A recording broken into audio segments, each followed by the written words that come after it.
Saudara-saudari terkasih di dalam Yesus, selamat berjumpa kembali pada pertemuan pendalaman iman dalam rangka Novena Patris Corde. Pada kesempatan ini, kita akan membahas materi pendalaman iman ketiga dengan tema Yusuf, seorang bapa yang taat. Melalui pembahasan tema ini, diharapkan kita memahami dan menyadari perlunya ketaatan, sehingga mampu menghayati keutamaan ketaatan itu dalam hidup sehari-hari. Kita awali pertemuan ini dengan menyanyikan lagu pembukaan Indah Rencana Tuhan.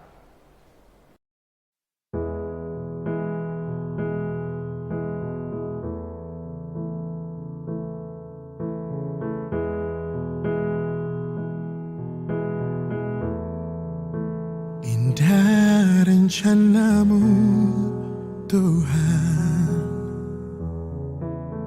di dalam hidupku.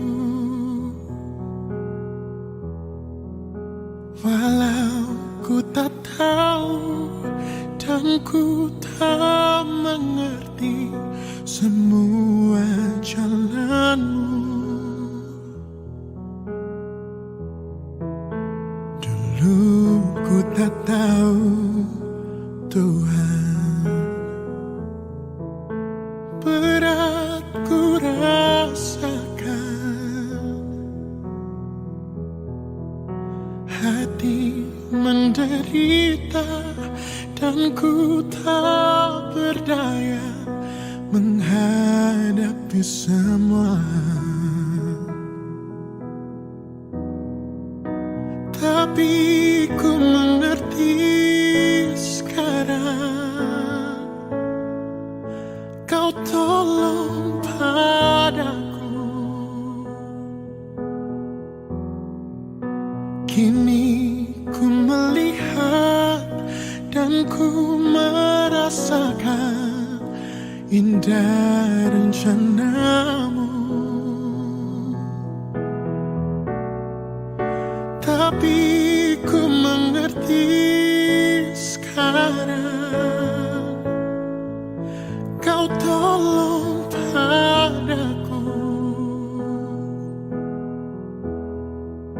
Kini ku melihat dan ku merasakan indah rencanamu.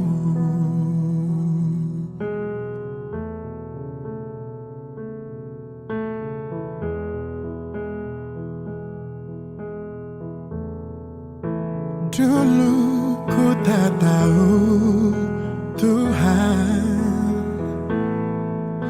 berat ku rasakan, hati menderita dan ku tak berdaya menghadapi semua. Tapi ku mengerti sekarang, Kau tolong padaku. Kini ku melihat dan ku merasakan indah rencanamu.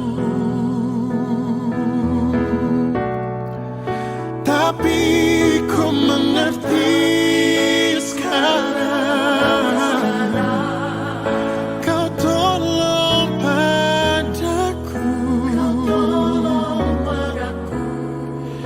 Kini ku melihat dan ku merasakan indah rencanamu.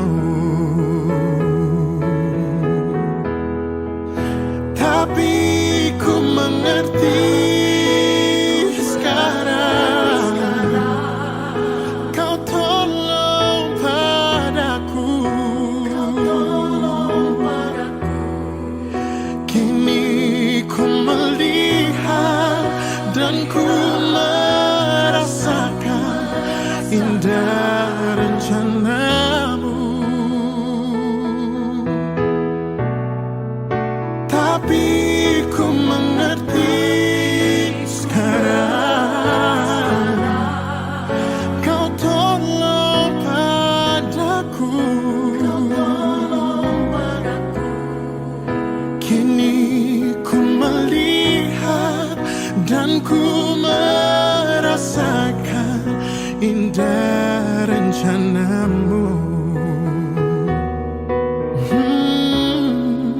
Kini ku melihat dan ku merasakan indah rencanamu.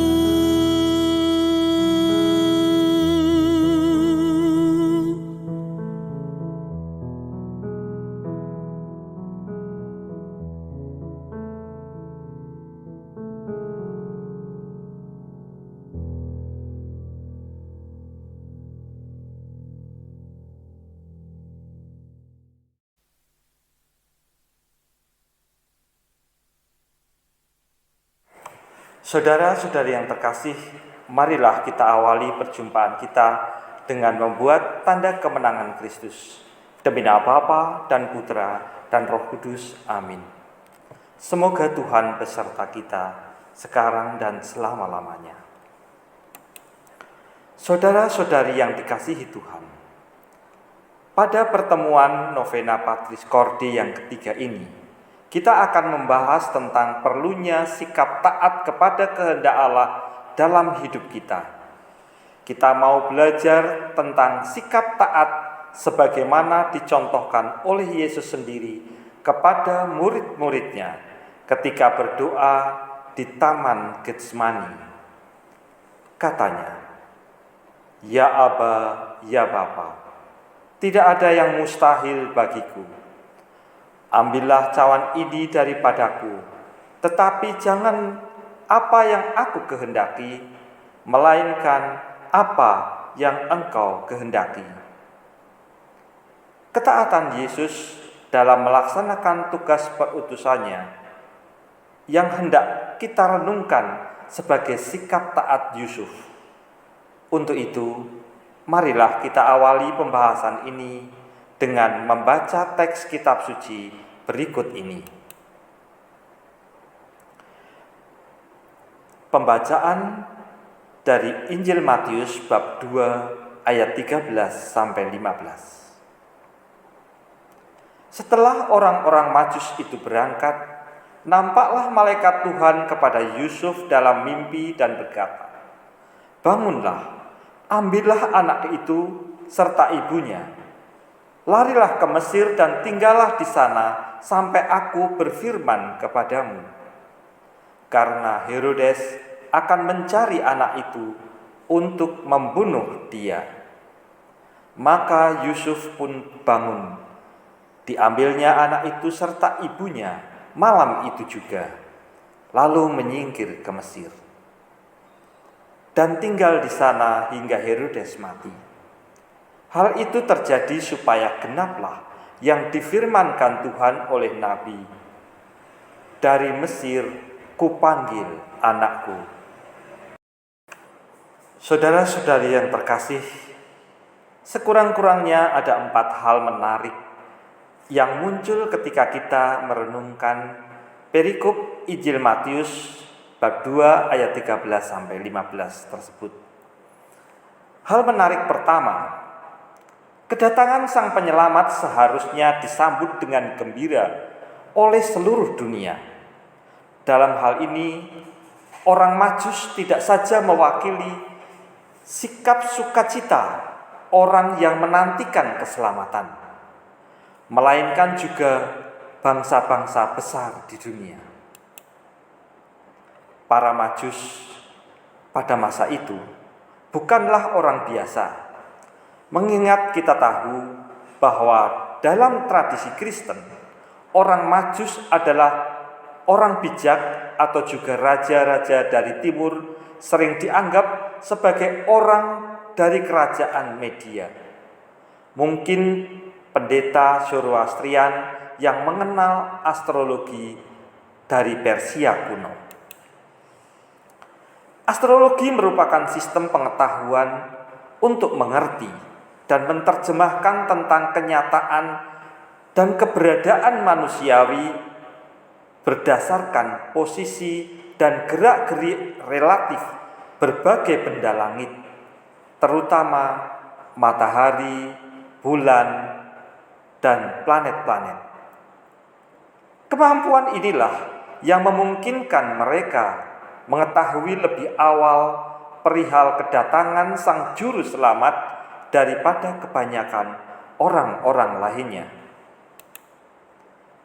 Injil Matius menyatakan bahwa orang Majus itu datang dari timur ke Yerusalem untuk menyembah Yesus. Menurut Matius, mereka berjalan dengan mengikuti sebuah bintang yang datang dan dikenal sebagai bintang Natal.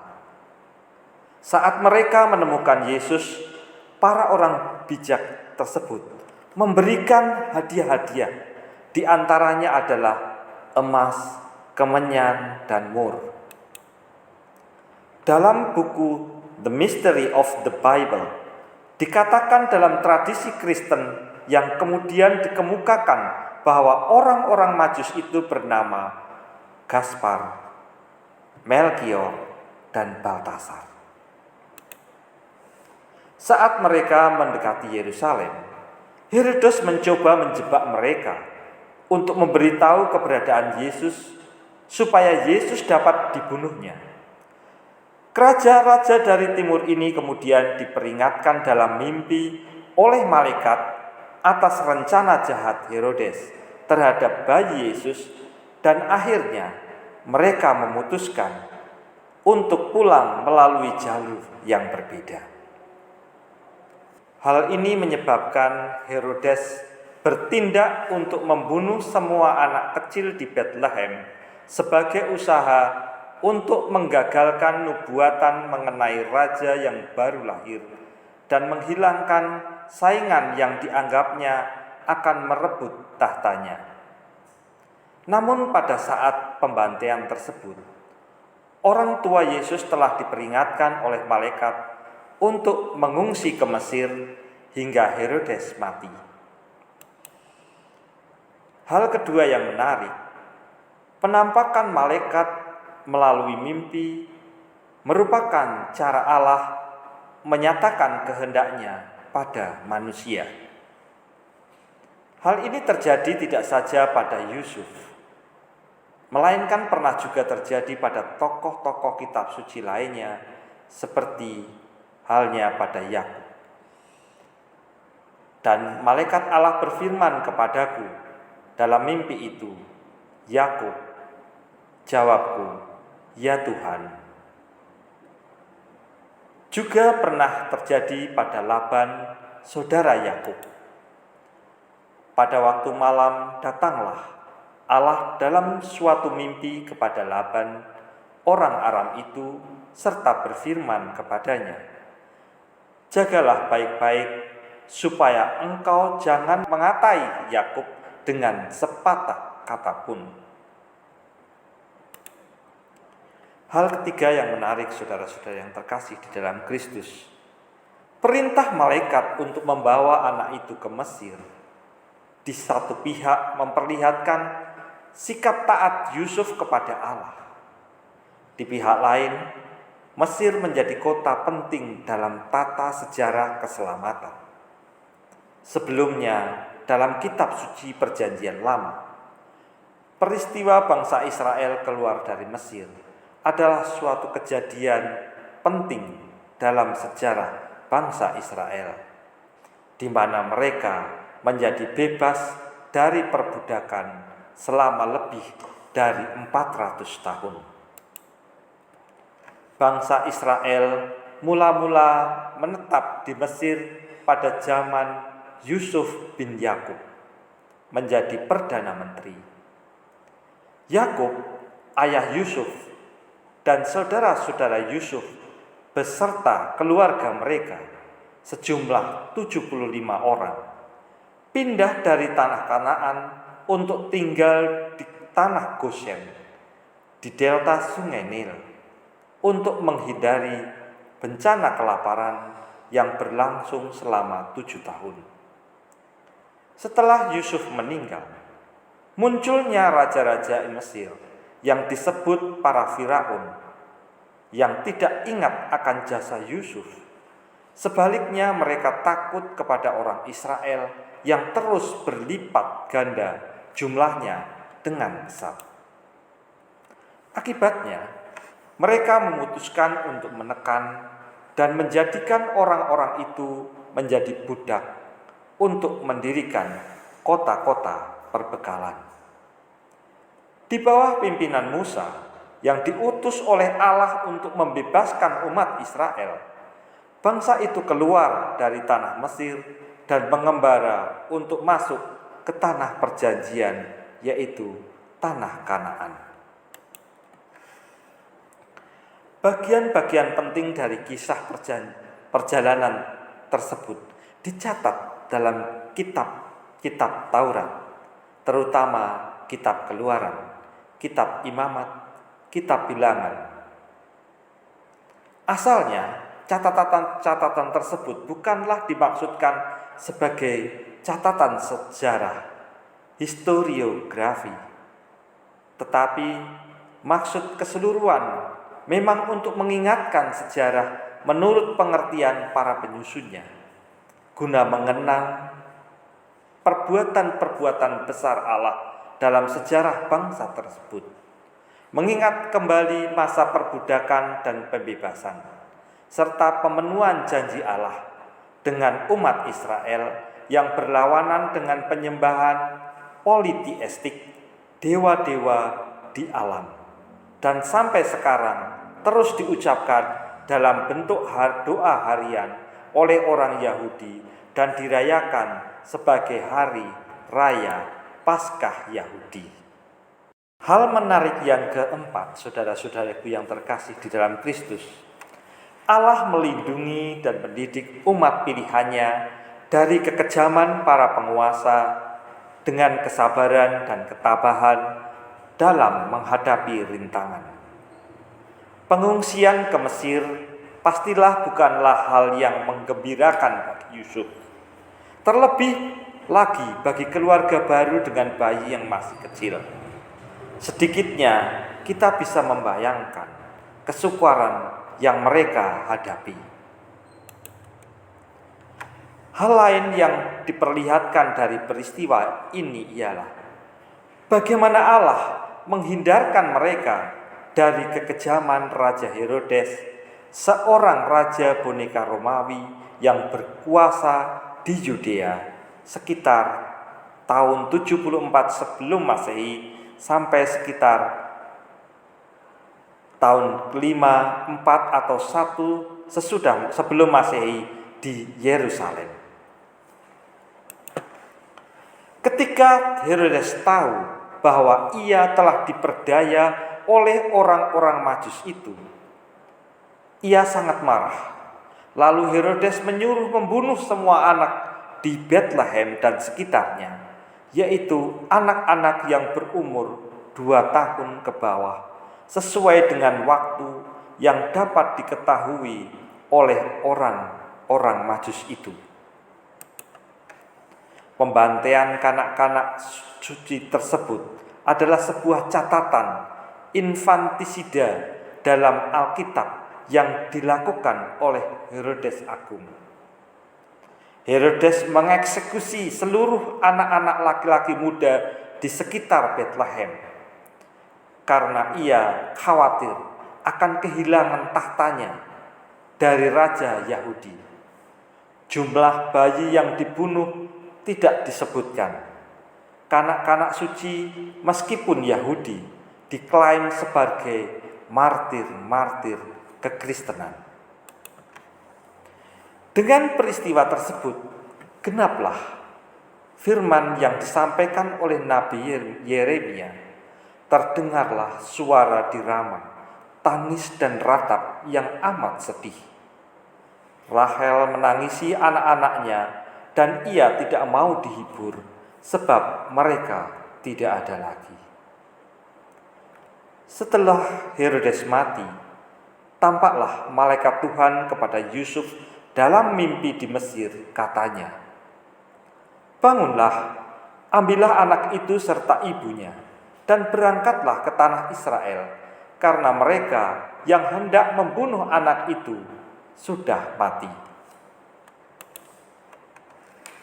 Lalu Yusuf pun bangunlah, diambilnya anak itu serta ibunya, dan pergi ke tanah Israel. Tetapi setelah didengarnya bahwa Archelaus menjadi raja di Yudea menggantikan Herodes ayahnya, ia takut ke sana. Karena dinasihati dalam mimpi, pergilah Yusuf ke daerah Galilea. Setibanya di sana, ia pun tinggal di sebuah kota yang bernama Nazaret. Hal ini terjadi supaya genaplah firman yang disampaikan oleh nabi-nabi bahwa ia akan disebut orang Nazaret. Saudara-saudari yang terkasih, setelah kita mendengarkan refleksi renungan dari kitab suci, marilah kita dengarkan pembacaan kutipan teks Patris Corde mengenai Santo Yusuf, seorang bapa yang taat. Seperti apa yang Allah kerjakan kepada Maria ketika Dia mewujudkan rencana keselamatannya kepadanya, demikian juga Dia mewahyukan rencananya kepada Yusuf. Dan Dia melakukannya melalui mimpi yang di dalam Alkitab, seperti di antara semua bangsa kuno, dipandang sebagai salah satu sarana yang digunakan Allah untuk menyatakan kehendaknya. Yusuf sangat risau oleh kehamilan Maria yang tidak dapat dipahami. Dia tidak ingin mencemarkan nama istrinya di muka umum, tetapi memutuskan untuk menceraikannya dengan diam-diam. Dalam mimpi pertama, malaikat membantunya memecahkan dilema beratnya. "Janganlah engkau takut mengambil Maria sebagai istrimu, sebab anak yang di dalam kandungannya adalah dari Roh Kudus. Ia akan melahirkan anak laki-laki, dan engkau akan menamakan dia Yesus, karena dialah yang akan menyelamatkan umatnya dari dosa mereka." Yusuf segera menanggapi. Sesudah bangun dari tidurnya, Yusuf berbuat seperti yang diperintahkan malaikat Tuhan itu kepadanya. Ketaatan memungkinkannya untuk mengatasi kesulitannya dan menyelamatkan Maria. Dalam mimpinya yang kedua, saudara-saudari yang terkasih, malaikat berkata kepada Yosef, "Bangunlah, ambillah anak itu serta ibunya, larilah ke Mesir dan tinggallah di sana sampai aku berfirman kepadamu, karena Herodes akan mencari anak itu untuk membunuh dia." Yusuf tidak ragu-ragu untuk menaatinya, tanpa bertanya-tanya tentang kesulitan yang akan dihadapinya. Maka Yusuf pun bangunlah. Diambilnya anak itu serta ibunya malam itu juga, lalu menyingkir ke Mesir dan tinggal di sana hingga Herodes mati. Di Mesir, Yusuf dengan kepercayaan dan kesabaran menanti pemberitahuan yang dijanjikan oleh malaikat untuk kembali ke negaranya. Segera setelah utusan ilahi dalam mimpi ketiga memberitahunya bahwa mereka yang mencoba membunuh anak itu sudah mati, dan memerintahkannya untuk bangun, membawa anak itu dan ibunya bersamanya dan kembali ke tanah Israel. Ia sekali lagi menaati tanpa ragu-ragu. Yusuf pun bangunlah, diambilnya anak itu serta ibunya dan pergi ke tanah Israel. Tetapi dalam perjalanan pulang, setelah didengarnya bahwa Archelaus menjadi raja Yudea menggantikan Herodes, ayahnya, ia takut ke sana karena dinasihati dalam mimpi, dan ini adalah mimpi yang keempat kalinya terjadi. Pergilah Yusuf ke daerah Galilea. Di sana ia pun tinggal di sebuah kota yang bernama Nazaret. Penginjil Lukas pada bagiannya mengisahkan bahwa Yusuf menghadapi perjalanan panjang dan tidak nyaman dari Nazaret ke Betlehem untuk didaftarkan di kota asalnya sesuai hukum Kaisar Agustus yang berkaitan dengan sensus. Dan justru dalam keadaan inilah Yesus lahir. Dan kelahirannya didaftarkan dalam daftar kekaisaran seperti semua anak lainnya. Santo Lukas khususnya tertarik untuk menunjukkan bahwa orang tua Yesus mematuhi semua ketentuan hukum. Upacara sunat Yesus, pemurnian Maria setelah melahirkan, persembahan anak pertama kepada Allah. Di setiap keadaan, Yusuf menyatakan fiatnya sendiri, seperti fiat Maria pada kabar sukacita dan Yesus di Taman Getsemani. Yusuf dalam perannya sebagai kepala keluarga mengajar Yesus untuk patuh pada orang tuanya seturut perintah Allah. Dalam persembunyiannya di Nazaret, di sekolah Yusuf, Yesus belajar melakukan kehendak Bapa. Kehendak itu menjadi makanannya sehari-hari. Bahkan pada saat paling sulit dalam hidupnya yang dialami di Getsemani, ia lebih suka melakukan kehendak Bapa dan bukan kehendaknya sendiri, dan menjadi taat sampai mati. Bahkan sampai mati di kayu salib. Untuk ini, penulis surat kepada orang-orang Ibrani menyimpulkan bahwa Yesus belajar menjadi taat dari apa yang telah dideritanya. Dari semua peristiwa ini tampaklah bahwa Yusuf dipanggil oleh Allah untuk secara langsung melayani pribadi dan misi Yesus melalui pelaksanaan peran kebapaan. Justru dengan cara ini, ia bekerja sama dengan kepenuhan waktu dalam misteri agung keselamatan dan sungguh menjadi pelayan keselamatan.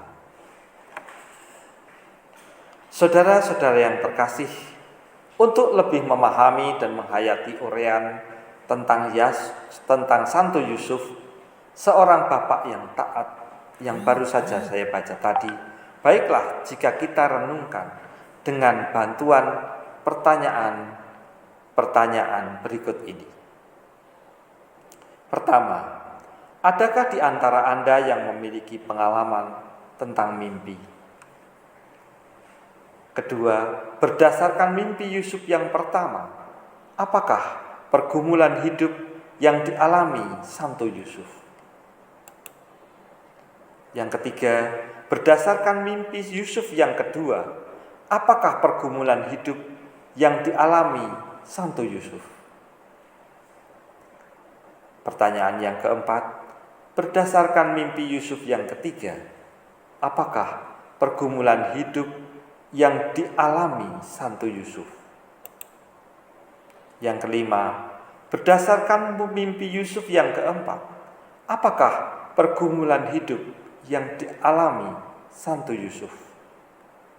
Yang keenam, apakah artinya dalam persembunyiannya di Nazaret, di sekolah Yusuf, Yesus belajar melakukan kehendak Bapa? Yang terakhir, yang ketujuh, pergumulan ketaatan seperti apakah yang pernah Anda alami?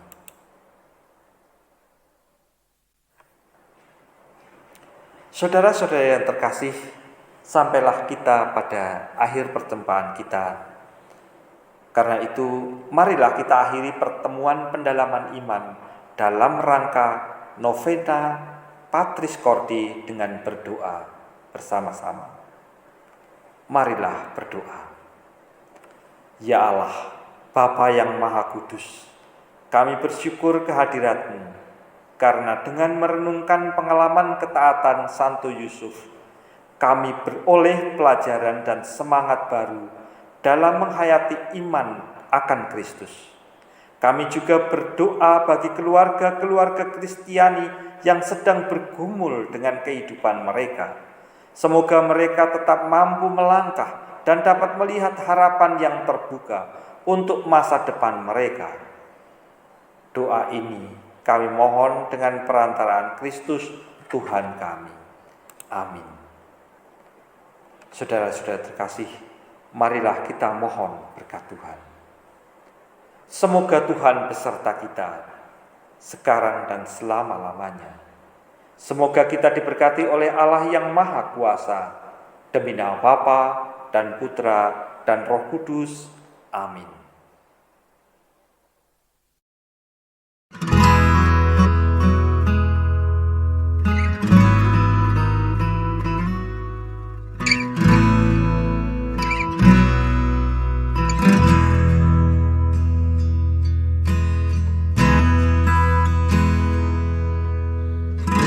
Hatiku tenang berada dekatmu, Kaulah jawaban hidupku. Hatiku tenang berada dekatmu, Kau yang pelihara hidupku.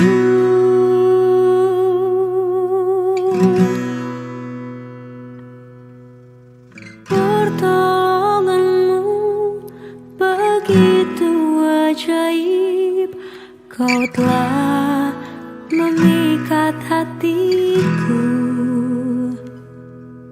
Di saat aku tak sanggup lagi, di situ tanganmu bekerja.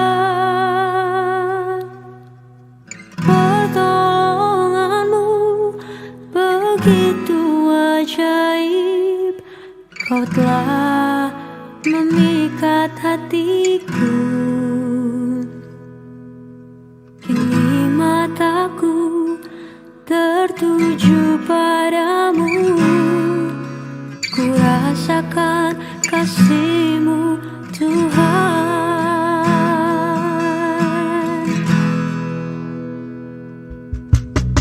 Hatiku tenang berada dekatmu, Kaulah jawaban hidupku. Hatiku tenang berada dekatmu, Kau yang pelihara hidupku.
Kau telah memikat hatiku